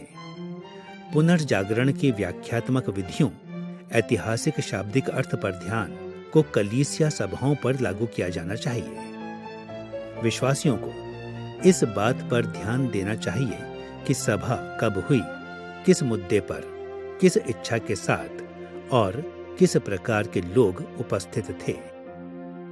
दूसरा, यह देखना आश्चर्यजनक नहीं है कि 16 स्क्रिप्चरा के सिद्धांत ने कैल्विन की इस बात पर बल देने में अगुवाई की कि कलीसिया की शिक्षाओं को अंततः पवित्र शास्त्र के प्रकाश में परखा जाना चाहिए। उसके शब्दों में, पवित्र शास्त्र के प्रमाप को लागू करना आवश्यक है। परंतु तीसरा और हमारे उद्देश्यों के लिए सर्वाधिक महत्वपूर्ण, कैल्विन ने दावा किया कि भूतकाल के सिद्धांतों को अंतरिम निर्णय के रूप में स्वीकार किया जाना चाहिए। यानी लंबे समय से चली आ रही कलीसिया की प्राचीन खोजों को हमारे अंतरिम या प्रारंभिक निर्णयों के रूप में स्वीकार किया जाना चाहिए। हमें उनकी शिक्षा को तब तक स्वीकार करना चाहिए जब तक कि सावधानी पूर्वक की गई बाइबल की व्याख्या का भार उन्हें गलत साबित न करे। कैल्विन की रणनीति उस बुद्धि को प्रतिबिंबित करती है जिसने उस समय के सर्वाधिक कट्टर प्रोटेस्टेंट मसीहियों को छोड़कर सबका मार्गदर्शन किया। प्रोटेस्टेंट मसीहियों के बड़े बहुमत ने आरंभिक कलीसियाई अगुवों और कलीसिया के विश्वास कथनों को दिए जाने वाले उच्च अधिकार को समझ लिया। पवित्र शास्त्र की सर्वोच्चता से प्रभावित होकर उन्होंने भूतकालीन कलीसियाई अधिकार को अंतरिम स्वीकृति दी। भूतकालीन कलीसियाई अधिकार के बारे में आरंभिक प्रोटेस्टेंट दृष्टिकोण को देखने के पश्चात हमें इस बात की ओर मुड़ना चाहिए कि प्रोटेस्टेंट मसीहियों ने स्वयं के तत्कालीन कार्य के अधिकार को किस प्रकार समझा। तत्कालीन धर्म वैज्ञानिक मामलों का उत्तर खोजते समय उन्होंने स्वयं तथा दूसरों के लिए किस प्रकार के अधिकार का अंगीकार किया। जैसा आप याद करेंगे, मध्यकालीन कैथोलिक कलीसिया ने जीवित धर्म वैज्ञानिक अधिकारों की एक विस्तृत प्रणाली को विकसित किया जिसकी पूर्ति अचूक पोप में हुई। प्रोटेस्टेंट धर्म सुधार आंदोलन ने मुख्यतः इस कलीसियाई अधिकार का विरोध किया। केवल बाइबल के अधिकार को अखंड रूप में स्वीकार किया जाना था। पोप, कलीसिया सभाएं तथा अन्य कलीसियाई अधिकार चूकने वाले और गलतियों के अधीन थे। यह समझना महत्वपूर्ण है कि आरंभिक प्रोटेस्टेंट मसीहियों ने कलीसिया के उचित रूप से नियुक्त शिक्षकों के अधिकार को उच्च सम्मान दिया। कलीसिया के व्यक्तिगत विद्वान या पंडित उच्च सम्मान के योग्य हैं क्योंकि उन्होंने सुधारवादी धर्म विज्ञान को आगे बढ़ाया। वास्तव में लगभग प्रत्येक संस्था के प्रोटेस्टेंट मसीहियों ने अपने विश्वास अंगीकार, शिक्षण सामग्री तथा विश्वास कथन बनाए जिन्हें कलीसिया में द्वितीय अधिकार स्रोत माना जाता था। आरंभिक प्रोटेस्टेंट उचित रूप से नियुक्त तत्कालीन धर्म विज्ञानियों को अत्यधिक सम्मान देते थे क्योंकि उनका विश्वास था कि पवित्र शास्त्र यह सिखाता है कि मसीह के अनुयायियों को परमेश्वर द्वारा कलीसिया में नियुक्त अधिकारियों का आदर करना चाहिए। पवित्र शास्त्र के बहुत से भाग इस विषय को छूते हैं, लेकिन उदाहरण के लिए तीतुस अध्याय 2 पद 1 और 15 में तीतुस को दिया गया पौलुस का निर्देश देखें। वहां हम इन शब्दों को पढ़ते हैं, पर तू ऐसी बातें कहा कर जो खरे उपदेश के योग्य हैं, पूरे अधिकार के साथ ये बातें कह और समझा और सिखाता रहे, कोई तुझे तुच्छ न जानने पाए। आरंभिक प्रोटेस्टेंट मसीहियों ने पहचाना कि इस प्रकार के पद्यांश सिखाते हैं कि मसीह के अनुयायियों को जितना हो सके उचित रूप से नियुक्त कलीसियाई अगुवों के अधीन रहना चाहिए। मसीही धर्म विज्ञान का निर्माण अधिकार की ऐसी संरचनाओं के अलावा व्यक्तियों या समूहों का कार्य नहीं था। बाइबल के और कलीसियाई अधिकार के बीच इस संतुलन का सारांश एक पुराने नारे में देखा जा सकता है जिसे अक्सर सुधारवादी खेमों में दोहराया जाता है। सुधारवादी कलीसिया सर्वदा सुधार करती है। यह लैटिन शब्दावली में दिया गया इसका संक्षिप्त रूप सेम्पर रिफॉर्मेंडा, सर्वदा सुधारने वाली। ये नारे इंगित करते हैं कि कलीसिया की सुधारवादी शाखा ने पूरी तरह यह पहचान लिया कि कलीसियाई अधिकार जितने भी महत्वपूर्ण हों, उन्हें सर्वदा पवित्र शास्त्र की छानबीन का अधीन होना चाहिए। अब जबकि हम मध्यकालीन कलीसिया और शुरुआती धर्म सुधार आंदोलन को देख चुके हैं, हम इस स्थिति में हैं कि इस अध्याय के तीसरे शीर्षक को देख सकें। आधुनिक प्रोटेस्टेंट मसीहियों द्वारा इन विषयों को किस प्रकार देखना चाहिए। हमारे अपने समय में हमें पवित्र शास्त्र के अधिकार तथा कलीसिया के अधिकार के बारे में क्या विश्वास करना चाहिए। पहले हम इस बारे में बात करेंगे कि पवित्र शास्त्र के प्रति हमारे दृष्टिकोण किस प्रकार के होने चाहिए, और दूसरा हमारे समय में कलीसियाई अधिकार के प्रति रखे जाने वाले कुछ महत्वपूर्ण दृष्टिकोणों का सुझाव देते हुए हम इन प्रश्नों का उत्तर देंगे। आइए पहले पवित्र शास्त्र के सिद्धांत को देखें। इस पूरे अध्याय में हमारे सामने आने वाले 3 मुद्दों को देखने के द्वारा हम पवित्र शास्त्र के आधुनिक दृष्टिकोणों की खोजबीन करेंगे। पवित्र शास्त्र की अभिप्रेरणा, पवित्र शास्त्र का अर्थ और पवित्र शास्त्र की स्पष्टता।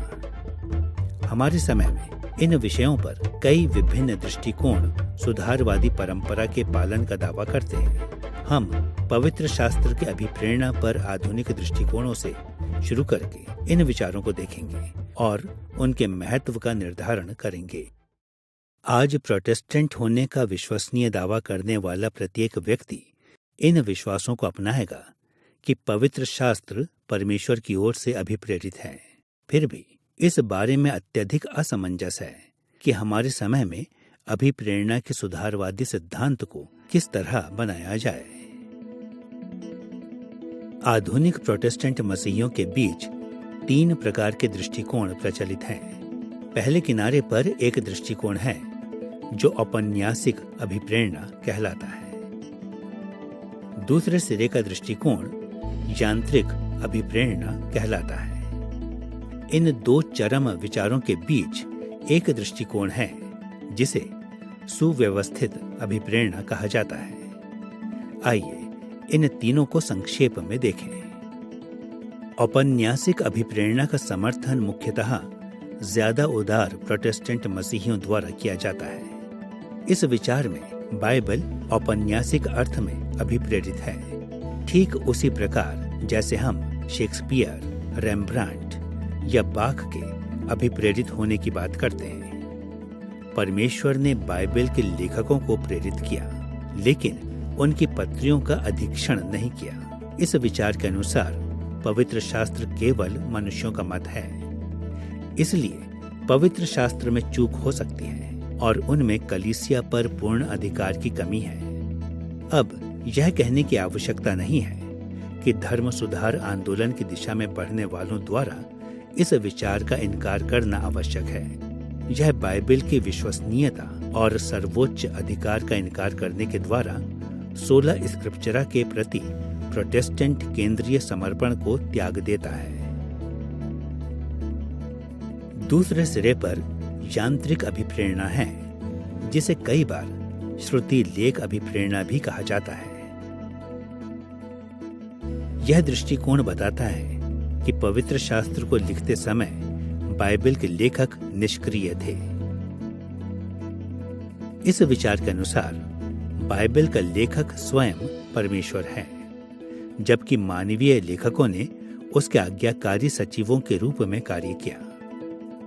वृहद स्तर पर अभिप्रेरणा का यह विचार भी धर्म सुधार आंदोलन के सिद्धांत 16 स्क्रिप्चरा से दूर ले जाता है, क्योंकि यह मानवीय लेखकों के ऐतिहासिक संदर्भ और वास्तविक अर्थ का इनकार करता है। जैसे सुधारवादी इस पर ध्यान देने के प्रति सावधान थे, जब पवित्र शास्त्र के शाब्दिक अर्थ के महत्व का इनकार किया जाता है तो पवित्र शास्त्र के व्यावहारिक अधिकार में व्यवधान पड़ता है।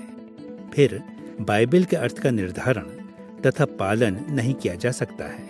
हम पर अपने स्वयं के विचारों को बाइबल में पढ़ने का दबाव पड़ता है। परिणाम स्वरूप धर्म विज्ञान में बाइबल हमारा सर्वोच्च अधिकार स्रोत नहीं रह जाती है। आधुनिक सुधारवादी धर्म विज्ञान को औपन्यासिक तथा यांत्रिक अभिप्रेरणा के दोनों चरमों से बचकर अभिप्रेरणा की पूर्णतः सुव्यवस्थित प्रकृति को पुनः प्रमाणित करना चाहिए। परमेश्वर ने बाइबल के लेखकों को लिखने के लिए प्रेरित किया और उनके लेखन का अधीक्षण किया, जिससे जो कुछ उन्होंने लिखा वह अचूक तथा अधिकृत था, परंतु उसने उनके निजी विचारों, उनकी प्रेरणाओं, उनकी भावनाओं या उनके धर्म विज्ञान को दरकिनार नहीं किया। इसके विपरीत अभिप्रेरणा के मानवीय तथा दिव्य पहलू परस्पर विरोधी नहीं थे, बल्कि संपूर्ण बाइबल परमेश्वर के अटल सत्यों को प्रस्तुत करती है, परंतु उच्च मानवीय सांस्कृतिक रूप से परिष्कृत पदों में। बाइबल की सारी शिक्षाएं हर काल के लिए बाध्यकारी हैं, परंतु इसकी शिक्षाएं विशेष परिस्थितियों के संदर्भ से बंधी हैं। सुव्यवस्थित अभिप्रेरणा का सुधारवादी विचार संपूर्ण बाइबल के मानवीय तथा दिव्य, ऐतिहासिक एवं कालातीत गुणों पर बल देता है और इसके द्वारा 16 स्क्रिप्चरा के सुधारवादी सिद्धांत को बनाए रखा जा सकता है। बिना किसी संदेह के बाइबल की अभिप्रेरणा के इन तीनों प्रोटेस्टेंट विचारों में अपने समय में सुधारवाद को आगे बढ़ाने के इच्छुक लोग देखेंगे कि सुव्यवस्थित अभिप्रेरणा का सिद्धांत सर्वाधिक पूर्ण रूप से प्रोटेस्टेंट धर्म सुधार आंदोलन के अनुरूप है।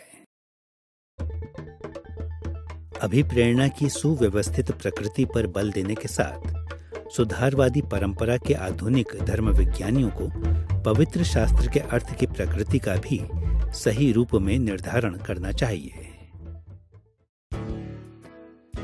एक बार फिर इस क्षेत्र में सुधारवादी विचार के प्रतिनिधि के रूप में विचारों के संतुलन का सुझाव दिया गया है, परंतु ये सारे विकल्प धर्म सुधार आंदोलन के आदर्शों को आगे नहीं बढ़ाते हैं। एक तरफ के विचार को आधुनिक बहुअर्थ कहा जा सकता है और दूसरी तरफ के विचार को साधारण एकार्थ कहा जा सकता है और बीच के विचार को बहुस्तरीय अर्थ कहा जा सकता है। आइए पहले आधुनिक बहुअर्थ को देखें। हाल के दशकों में कुछ सुधारवादी धर्म विज्ञानियों ने इस विश्वास के साथ बाइबल के पदों के बहुअर्थ के बारे में बात की है कि वचनों के कई अलग अलग अर्थ हैं, परंतु उत्कृष्ट बहुअर्थ जहां बाइबल की दिव्य उत्पत्ति के कारण कई अर्थों की पुष्टि करता था, वहीं आधुनिक बहुअर्थ आमतौर पर मानवीय भाषा की अस्पष्टताओं पर आधारित होता है। इस प्रकार से आधुनिक बहुअर्थ सिखाता है कि बाइबल के पद्यांश खाली पात्र हैं जिन्हें व्याख्याकार अर्थ से भरते हैं। निश्चित तौर पर जिस तरह किसी पात्र का एक निश्चित आकार होता है, उसी तरह बाइबल के पदों का व्याकरण अर्थ के लिए कुछ मूलभूत मानदंड निर्धारित करता है। इन मानदंडों के भीतर बाइबल के व्याख्याकारों द्वारा विशिष्ट अर्थ की पूर्ति की जाती है। इस आधार पर यह तर्क दिया जाता है कि हमें शाब्दिक अर्थ की निरंतर बाध्यता पर सुधारवादियों के बल को त्यागने की आवश्यकता है। इसकी अपेक्षा तर्क दिया जाता है कि हमें पद के वास्तविक या शाब्दिक पर थोड़ा या कोई ध्यान दिए बिना पद्यांशों में अपनी व्याख्या को उंडेलना चाहिए, परंतु हमें बहुअर्थ के इस विचार का इनकार करना आवश्यक है, क्योंकि यह पवित्र शास्त्र के अधिकार को व्यर्थ ठहराता है। यह मानवीय व्याख्याकारों को अधिकार देता है कि वे पवित्र शास्त्र में अपने स्वयं के विचारों को भरें। संतुलन की दूसरी तरफ एक विचार है जिसे हम साधारण एकार्थ कहेंगे। यह दृष्टिकोण सही रूप में इस विचार को आगे बढ़ाता है कि पवित्र शास्त्र के प्रत्येक पद्यांश का केवल एक अर्थ है, परंतु यह गलत रूप से इस बात का इनकार करता है कि वह एकमात्र अर्थ पेचीदा हो सकता है। उदाहरण के लिए यूहन्ना अध्याय 3 पद 16 को लें। क्योंकि परमेश्वर ने जगत से ऐसा प्रेम किया कि उसने अपना इकलौता पुत्र दे दिया, ताकि जो कोई उस पर विश्वास करे वह नाश ना हो परंतु अनंत जीवन पाए। एक साधारण एकार्थ को मन में रखने वाला मसीही कुछ इस प्रकार कह सकता है, यह पद बहुत आसान है। यूहन्ना 3:16 हमें बताता है कि हमें मसीह में विश्वास करना चाहिए। यह सारांश सही है, परंतु पद इससे कहीं अधिक कहता है। यह स्पष्ट रूप से परमेश्वर के प्रेम, देहधारण, मसीह की मृत्यु और पुनरुत्थान तथा संसार, अनंत दंड और अनंत जीवन की भी बात करता है। और चूंकि पवित्र शास्त्र के सिद्धांत आपसी पारस्परिकता का जाल बुनते हैं, इसलिए यह पद अंतर्निहित रूप में उन सब प्रकार के शीर्षकों की भी बात करता है जिनके बारे में शेष पवित्र शास्त्र ज्यादा प्रत्यक्ष रीति से बात करता है।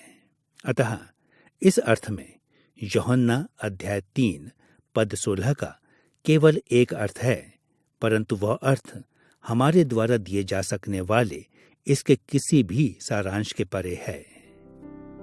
जब हम इस बात को देखने में चूक जाते हैं कि पवित्र शास्त्र का अर्थ इतना पेचीदा है कि यह सर्वदा हमारी व्याख्याओं से परे होता है, तो हम एक गंभीर खतरे में पड़ जाते हैं। बाइबल की हमारी व्याख्याओं को स्वयं बाइबल की समानता में दिखाने का खतरा।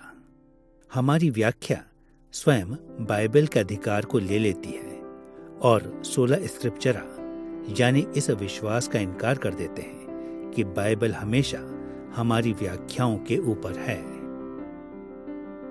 संतुलन के केंद्र में पेचीदा एकार्थ है जो शुरुआती सुधारवादी दृष्टिकोणों के समान है।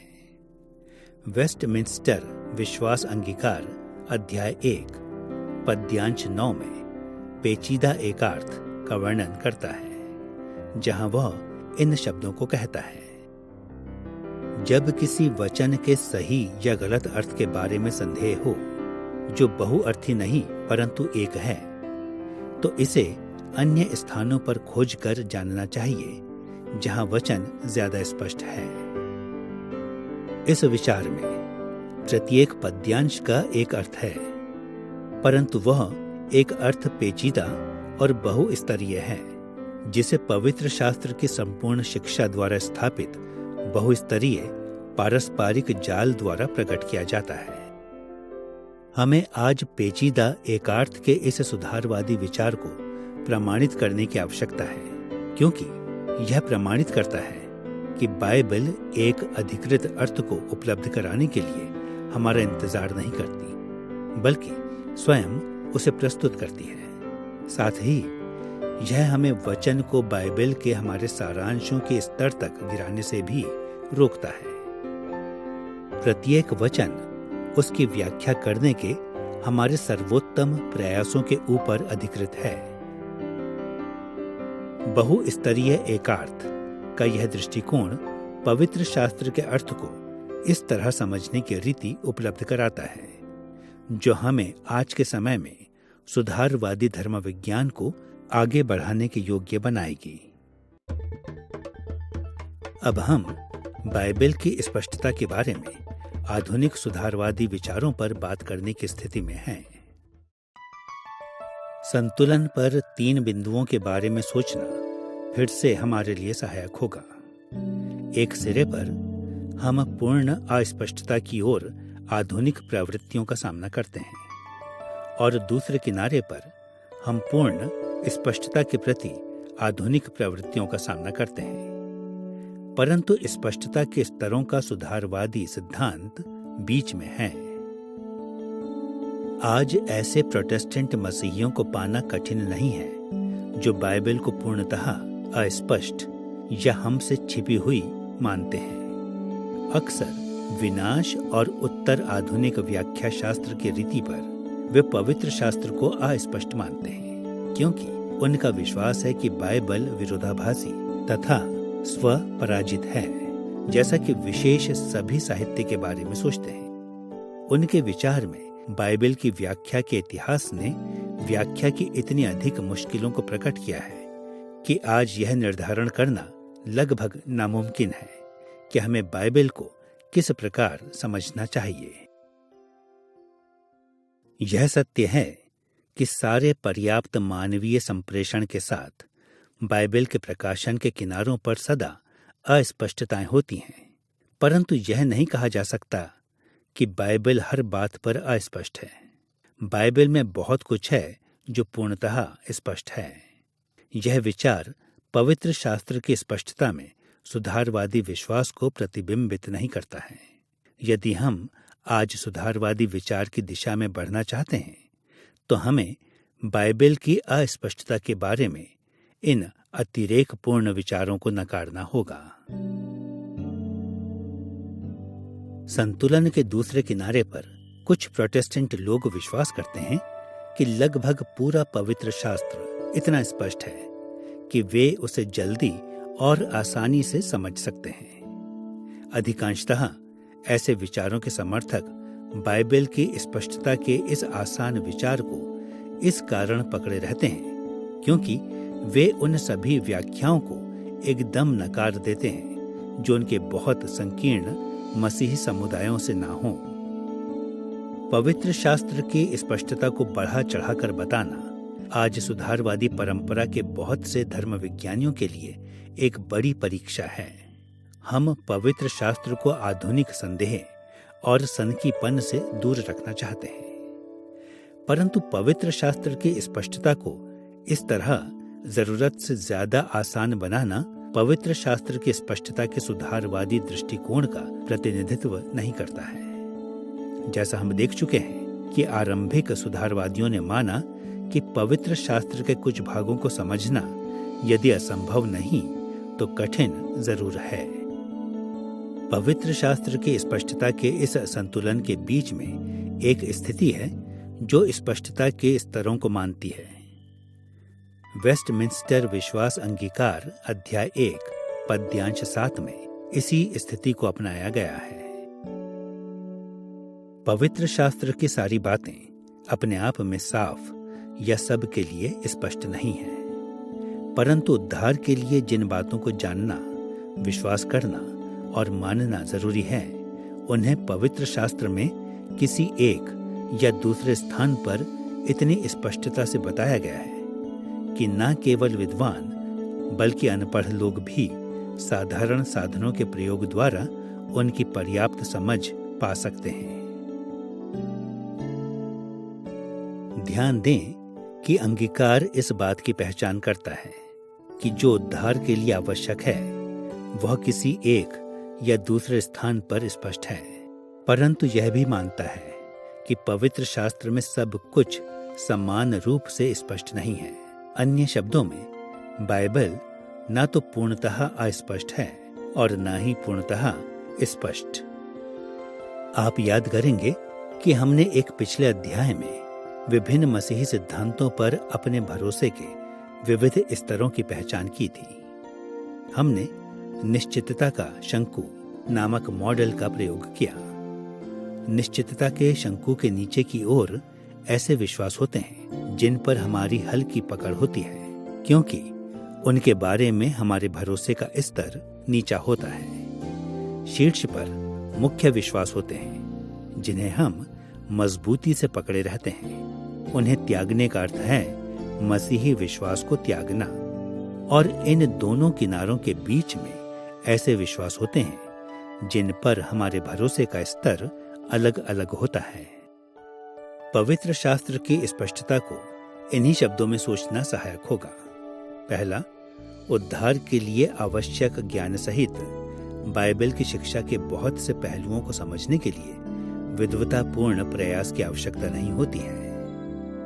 वेस्टमिंस्टर विश्वास अंगीकार के शब्दों में शिक्षित और अशिक्षित समान रूप से इन बातों को समझ सकते हैं। बाइबल की अन्य जानकारी भी इस श्रेणी के अनुरूप है। वास्तव में बाइबल के एक बहुत बड़े हिस्से को समझना आसान है। उदाहरण के लिए इस बात को देखना कठिन नहीं है कि परमेश्वर ने संसार की सृष्टि की, या अब्राहम, मूसा और दाऊद नामक व्यक्ति थे, या इस्राएली मिस्र में गए और बाद में बंधुआई में गए। नया नियम साफ रूप से सिखाता है कि यीशु नासरत में पला बढ़ा और वहां प्रेरित थे। पवित्र शास्त्र की ये तथा अन्य विशेषताएं इतनी स्पष्ट हैं कि उन्हें जानने के लिए किसी विद्वता या शैक्षणिक प्रयास की आवश्यकता नहीं है।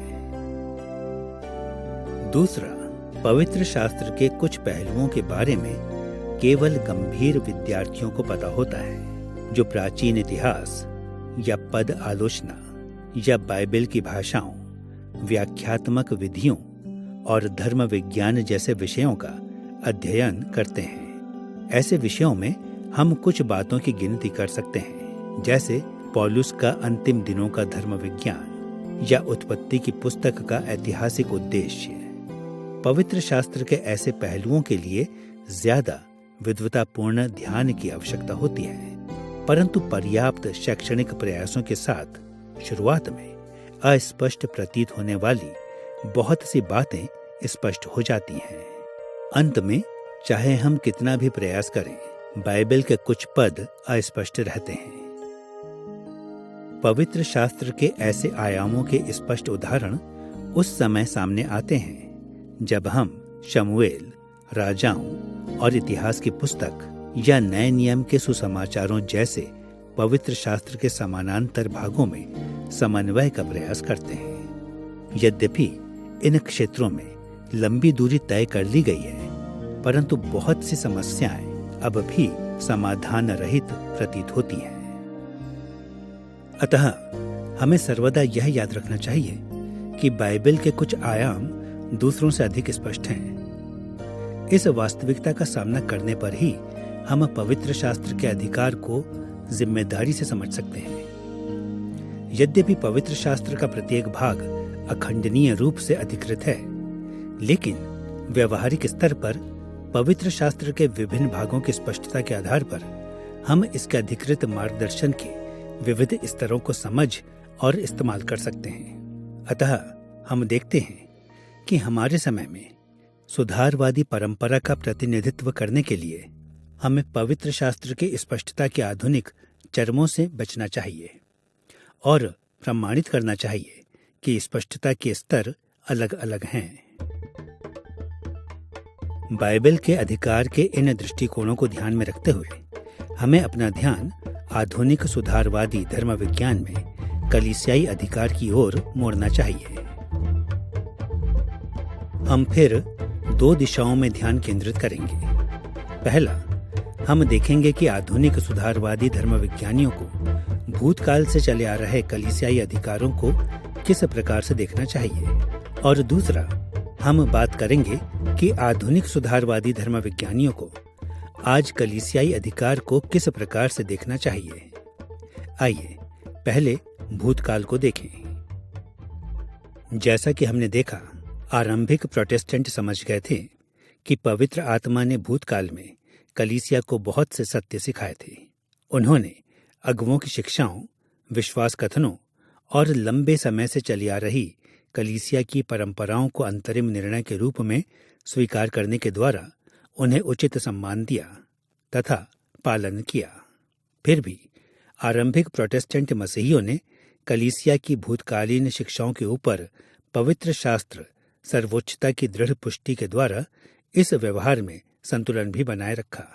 उन्होंने भूतकाल पर भरोसा किया, परंतु उन्होंने कलीसिया की सारी शिक्षाओं का पवित्र शास्त्र के प्रमाप के आधार पर मूल्यांकन भी किया। दुर्भाग्यवश आज सुधारवादी धर्म विज्ञानी आरंभिक प्रोटेस्टेंट स्थिति के इन दोनों पहलुओं को मजबूती से थामे रखने में अक्सर कठिनाई महसूस करते हैं। 3 दिशाओं पर ध्यान देना सहायक है जिनमें हम जा सकते हैं। एक सिरे पर परंपरावाद, बाइबलवाद दूसरी तरफ, और इन दोनों चरमों के बीच सेम्पर रिफॉर्मेंडा की सुधारवादी रीति। एक तरफ आधुनिक सुधारवादी धर्म विज्ञानी अक्सर परंपरावाद के जाल में फंस जाते हैं। परंपरावाद से हमारा मतलब है वे उन व्यवहारों की ओर भटक जाते हैं जो मध्यकालीन रोमन कैथोलिक परंपरावाद के अत्यधिक समान हैं। सुधारवादी धर्म विज्ञानियों ने पवित्र शास्त्र के अधिकार की पुष्टि की और वे निश्चित तौर पर कैथोलिकवाद की परंपराओं को अस्वीकार करते हैं। परंतु बहुत बार सुधारवादी परंपरावादी सुधारवादी विश्वास की भूतकालीन अभिव्यक्तियों को इतना अधिक महत्व देते हैं कि व्यवहारिक स्तर पर वे भूतकाल को पर्याप्त रूप से जांचने में असफल हो जाते हैं।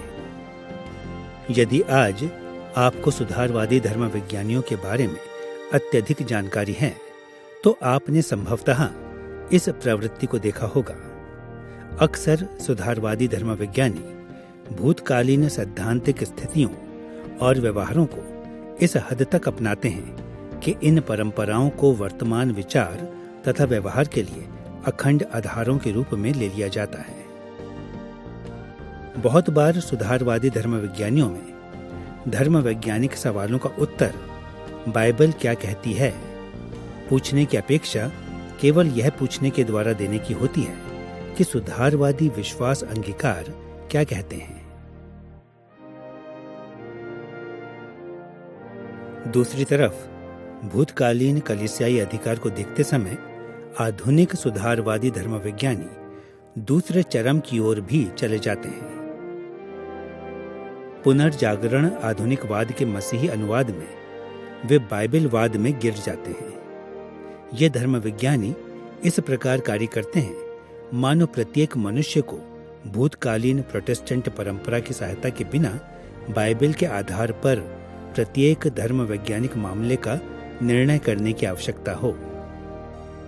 स्वयं को कलीसिया की सुधारवादी शाखा से जोड़ने वाले धर्मविज्ञानी बार बार सुधारवादी परंपरावाद के प्रति इस प्रकार की प्रतिक्रिया व्यक्त करते हैं। इसका कोई मतलब नहीं है कि कलीसिया ने क्या कहा है, मैं केवल इस बात की परवाह करता हूँ कि बाइबल क्या कहती है। इस प्रकार का अलंकार शास्त्र सर्वोच्च अधिकार स्रोत के रूप में पवित्र शास्त्र की अधीनता को स्वीकार करने से कहीं आगे जाता है।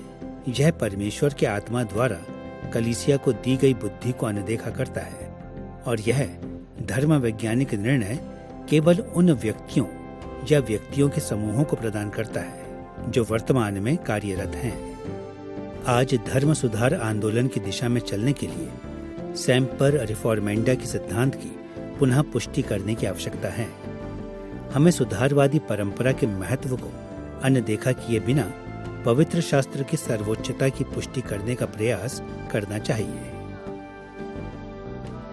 दूसरी तरफ आज सेम्पर रिफॉर्मेंडा की मांग है कि हम अंतरिम निर्णयों के रूप में न केवल कलीसियाई अगुवों तथा सभाओं को बल्कि हमारे अपने सुधारवादी विश्वास अंगीकारों तथा सुधारवादी परंपराओं को भी स्वीकार करें।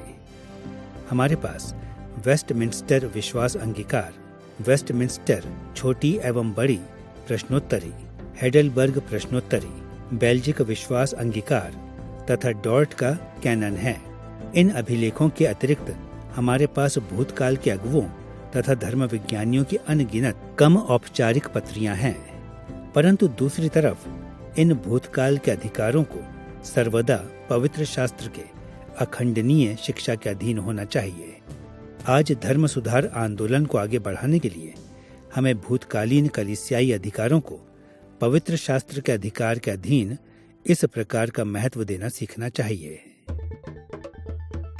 इस बात को देखने के बाद कि आज सुधारवादी धर्म विज्ञानियों को भूतकाल से किस प्रकार संबंधित होना चाहिए, हमें उतने ही महत्वपूर्ण विषय की ओर मुड़ना चाहिए। सुधारवादी धर्म विज्ञानियों को आधुनिक कलीसियाई अधिकारों को निर्धारण किस प्रकार करना चाहिए। हमें अपने समय में विकसित हो रही धर्म वैज्ञानिक व्यवस्थाओं के अधिकार को किस प्रकार समझना चाहिए।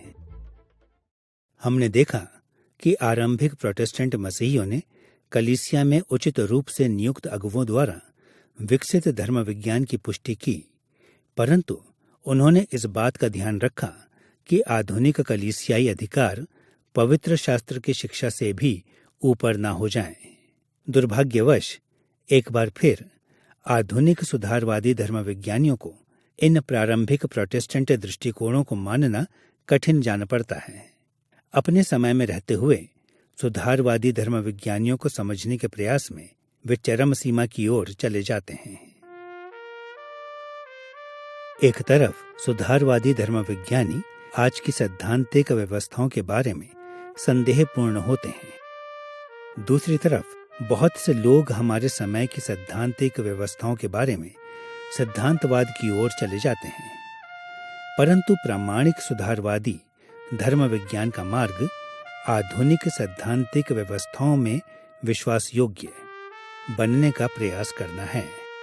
आधुनिक सुधारवादी धर्म विज्ञान में अत्यधिक संदेह या सिद्धांतवाद की अपेक्षा यह दृष्टिकोण एक विश्वास योग्य व्यवस्थाओं को बनाने की इच्छा को स्वीकार करता है। आइए हम स्पष्ट करें कि विश्वास योग्य व्यवस्थाओं से हमारा क्या मतलब है। हमारे अर्थ को समझने के लिए इस बात को जांचना सहायक है कि हम धर्म वैज्ञानिक कथनों की सत्यता को किस प्रकार समझते हैं। अत्यधिक संदेह और सिद्धांतवाद जिसका हम इन दिनों सामना करते हैं कि अस्तित्व का आंशिक कारण यह है कि सैद्धांतिक कथनों की जांच अक्सर आसान दोहरी शब्दावली में की जाती है।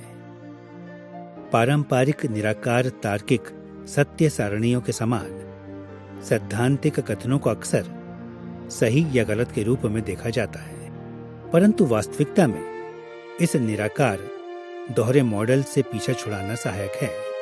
सैद्धांतिक कथनों के सत्य के महत्व को श्रेणीगत शब्दावली, सत्य और झूठ के बीच फैली हुई संभावनाओं की श्रृंखला के रूप में देखना कहीं अधिक सहायक है। सभी धर्म वैज्ञानिक कथन कम या ज्यादा सत्य या झूठ होते हैं इस बात के आधार पर कि वे पवित्र शास्त्र की अचूक शिक्षा को कितनी निकटता से प्रतिबिंबित करते हैं। संतुलन के एक तरफ हम पाते हैं कि कुछ धर्म विज्ञानी आधार बाइबल की शिक्षा का इतनी अच्छी तरह से वर्णन करती हैं कि हम अपने अच्छे विवेक में उन्हें सत्य कह सकते हैं। अब निसंदेह ये कथन सिद्ध नहीं है, परंतु वे सत्य के रूप में स्वीकार किए जाने के बहुत निकट हैं। जब तक कि दूसरी योग्यताएं उठकर यह प्रकट न करें कि वे पर्याप्त नहीं हैं। संतुलन की दूसरी तरफ अन्य धर्म वैज्ञानिक आधार पवित्र शास्त्र की शिक्षा से इतनी दूर हैं कि उन्हें गलत ठहराना उचित है। जब तक कोई योग्यता यह न दिखाए कि वे स्वीकृत हैं। उदाहरण के लिए इस कथन को लें, परमेश्वर सब बातों के ऊपर सर्वोच्च है। अब यह कथन बाइबल की शिक्षा के इतना निकट है कि उसे सत्य ठहराने में कोई समस्या नहीं है। बाइबल सिखाती है कि परमेश्वर अपनी सारी सृष्टि के ऊपर सर्वोच्च है। फिर भी चूंकि इस कथन में सुधार किया जा सकता है, इस कारण कुछ हद तक यह अधूरा है। उदाहरण के लिए, यदि हम बाइबल के विश्वास को ईश्वरवाद या भाग्यवाद से अलग ठहरा रहे हैं, तो वास्तव में इस कथन का गलत प्रभाव हो सकता है। यह पथ भ्रष्ट कर सकता है यदि हम इसे योग्य ठहराने के लिए दिव्य प्रावधान की वास्तविकता को शामिल न करें कि परमेश्वर ऐतिहासिक घटनाओं में व्यवहार करता है। इसी प्रकार यह कथन यीशु परमेश्वर है पवित्र शास्त्र के इतना निकट है कि अधिकांश परिस्थितियों में उसे सत्य के रूप में स्वीकार किया जाए। हम संतुष्ट हो सकते हैं कि यह पवित्र शास्त्र की शिक्षा का प्रतिनिधित्व करता है, परंतु हम महसूस करते हैं कि कुछ संदर्भों में, जैसे कि मसीही गलत शिक्षाओं से निपटते समय, यह कथन सत्य को धुंधला कर सकता है, यह पथ भ्रष्ट कर सकता है। बाइबल यह भी सिखाती है कि यीशु पूर्ण मनुष्य है और कुछ परिस्थितियों में मसीह की मानवता को शामिल करने के लिए इस कथन का उपयोग कर सकते हैं कि यीशु परमेश्वर है, जिससे हम संतुष्ट हो सकें कि यह सत्य को पर्याप्त रूप से अभिव्यक्त करता है। अंत में हम आधुनिक धर्म वैज्ञानिक व्यवस्थाओं के बारे में ये बातें कह सकते हैं। कुछ धर्म वैज्ञानिक कथन पवित्र शास्त्र के इतने निकट हैं कि वे सत्य माने जाते हैं। दूसरे पवित्र शास्त्र से इतने दूर हैं कि वे गलत माने जाते हैं। सारी धर्म वैज्ञानिक व्यवस्थाओं के बारे में एक बात सत्य है, उन्हें सुधारा जा सकता है। यह आरंभिक सुधारवादी उक्ति सेम्पर रिफॉर्मेंटा, सर्वदा सुधारने वाली से अधिक कुछ नहीं है, या जैसे मैं इसे बताना पसंद करता हूं, एक अंतिम धर्म वैज्ञानिक विचार कल्पना की कमी से अधिक कुछ नहीं है। हमारा यही मतलब होता है जब हम कहते हैं कि आधुनिक सुधारवादी धर्म विज्ञान का लक्ष्य विश्वास योग्य धर्म वैज्ञानिक व्यवस्थाओं को उत्पन्न करना है। एक तरफ हम आधुनिक कलीसियाई धर्म विज्ञान के प्रति संदेहपूर्ण नहीं हैं। हम कलीसिया आज जो कहती है उसके संपूर्ण अधिकार या अधीनता की आवश्यकता को अस्वीकार नहीं करते हैं। दूसरी तरफ हम पूर्णतः सिद्धांतवादी नहीं हैं। हम इस बात पर जोर नहीं देते हैं कि आधुनिक व्यवस्थाएं सिद्ध हैं। इसके विपरीत विश्वास योग्य सैद्धांतिक व्यवस्थाओं को विकसित करने के लिए हम परमेश्वर द्वारा हमें दिए गए सारे संसाधनों, वचन की व्याख्या, समुदाय में बातचीत और मसीही जीवन का नम्रता और जिम्मेदारी से उपयोग करते हैं। हम अपनी शिक्षाओं को जितना हो सके पवित्र शास्त्र की शिक्षाओं के अनुरूप बनाना चाहते हैं।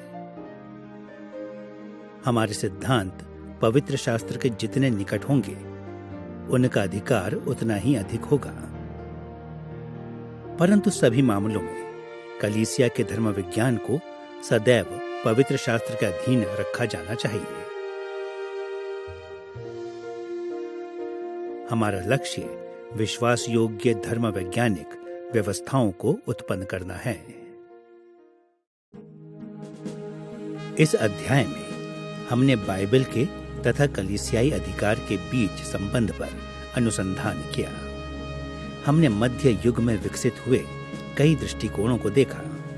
हमने यह भी देखा कि धर्म सुधार आंदोलन ने किस प्रकार इन दृष्टिकोणों में सुधार किया, और अंत में हमने धर्म सुधार आंदोलन के विचारों को अपने समय के बाइबल के तथा कलीसियाई अधिकार पर लागू करने की आवश्यकता को देखा। मसीही धर्म विज्ञान के निर्माण के लिए बाइबल के तथा कलीसियाई अधिकार का सावधानीपूर्ण निर्धारण आवश्यक है।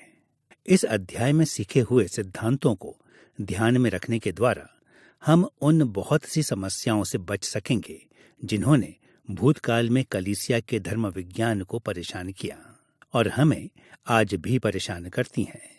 हम ऐसे धर्म विज्ञान का निर्माण कर सकेंगे जो कलीसिया की सेवा करे और परमेश्वर को महिमा दे।